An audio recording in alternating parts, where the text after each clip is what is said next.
আজি মই এটি কবিতা আবৃত্তি কৰিবলৈ লৈছোঁ। কবিতাৰ শিৰোনাম কাঞ্চনজংঘাৰ বুৰঞ্জী। কবি ৰূপকোঁৱৰ জ্যোতিপ্ৰসাদ আগৰৱালা। মই কাঞ্চনজংঘা, তুষাৰ শুভ্ৰশিৰ, মই অগ্ৰবেদী বীৰ।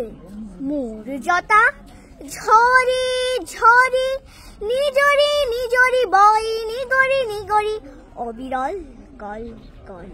শৈলজা পয়োধৰা পিজু সলীলা, সুৰধনী গংগা, প্ৰথমৰ প্ৰভাতৰ অৰুণৰ জ্যোতি। অনন নিজুৰি মোৰ আলোক নৃত্য কৰি, বিয়পাই বিশ্বত ৰঞ্জন জ্যোতি। মোৰে আখে পাখে গাই কিন্নৰী বালিকাই, আলোক বুধন মহাগীত। সন্ধিয়াই সন্ধিয়াই বেলি বিদায় গানে, দিগন্ত কৰে মুখ।